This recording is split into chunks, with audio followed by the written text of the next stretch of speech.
With our students learning online, many are enrolling in summer school programs to try and stay on track after this last year. It's left many parents wondering how to help their kids avoid that screen burnt out and ensure they aren't experiencing virtual overload in the classroom.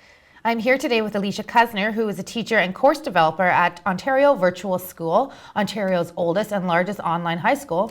We are going to discuss tips for how parents can develop balance in their children's school life to avoid that screen burnout. How are you today? I'm great. Thanks for asking. How are Good. you? I'm really well. I'm really excited to have this conversation with you because Yeah. I'm starting to feel the screen burnout through my 10-year-old. So I have Yeah. so many questions for you. But first of all, how are things going on your end with regards to the For pandemic? me, it's pretty easy because I was working with an online school before COVID. So I was able to figure out my own tips and tricks before everyone started to adapt together. So I feel like I got a little bit of a head start, which definitely helped me because I already had my home office set up and my Mm-hmm. system Yeah. ready to go, which is why I'm really happy to share what I've learned with you, just because I've been doing this for over 2 years now of online learning and working with students online. So, Okay. yeah, Well, it looks like you picked a great field to go into pre-pandemic anyways.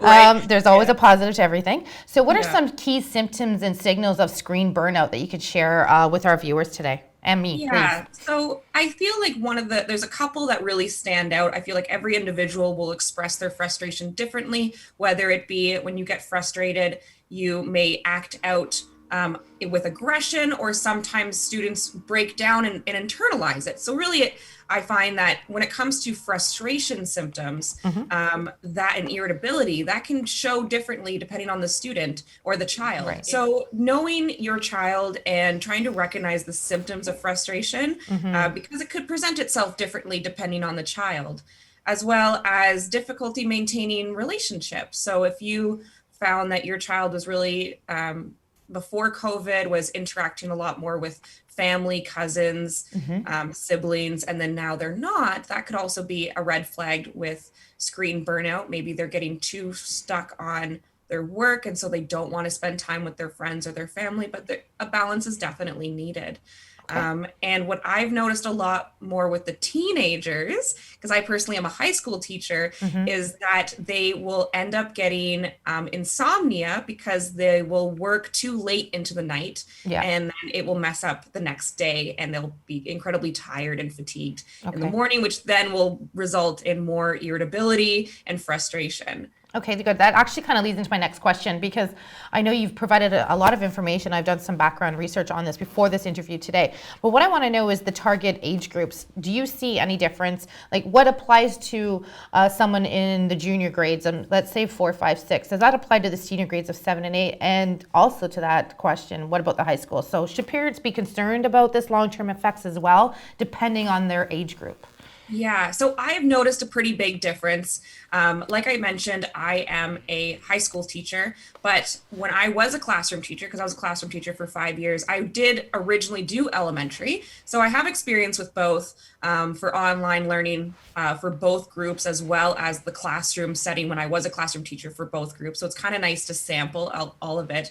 But I do notice a very large difference between the two. For Mm-hmm. instance, for elementary, my recommendations when it comes to how to help with that extended screen time Mm-hmm. for your child, I find that with elementary, they need a lot more body breaks. Yeah. And when they were in class, teachers did structure their lessons around their need to move, right? When I was a elementary teacher, my rule was that you take their age and you cut it in half, and that's how long your lesson should be. So if they're 8 years old, the lesson should be 4 minutes That's because they're not going to perfect. be able to hold attention for more than 4 minutes, and Yeah. at least when they get older, the concentration gets a little bit better. But having these little body breaks or standing desks even, or in my classroom before, when we were switching to more online learning, I was encouraging parents to try different types of seats.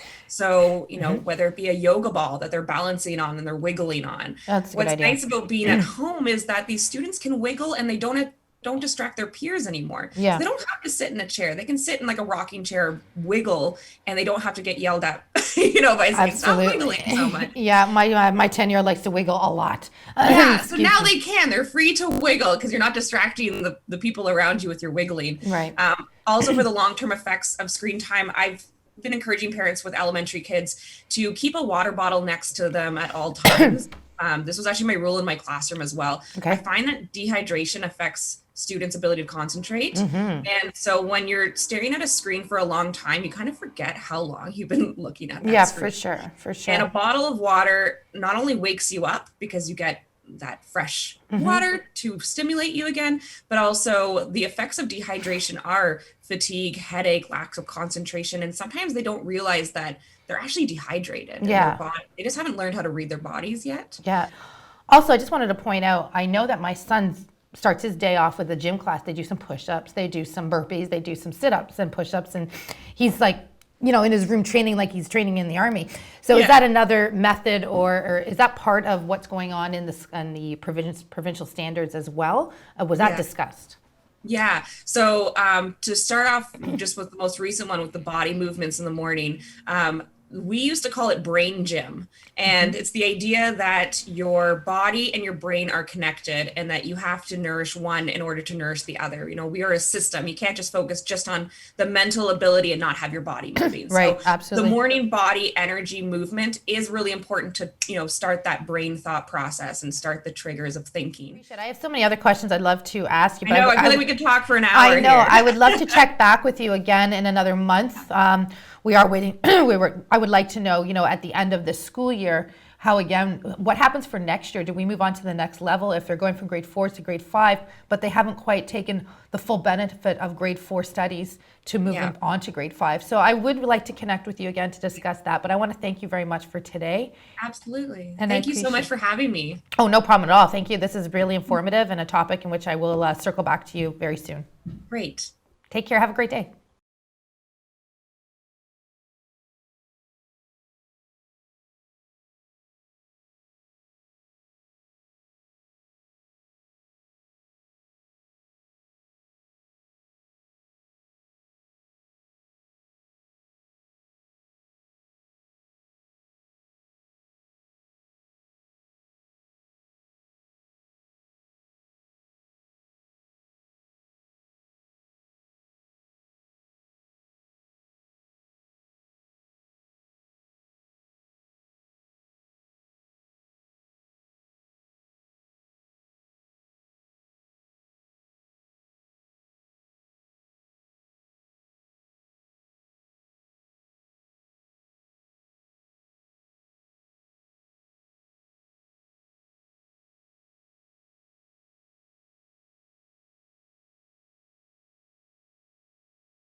Yep. And then when it comes to progressing or measuring the progress, Yeah. for elementary students, one thing to remember is that there's no actual grades given in elementary.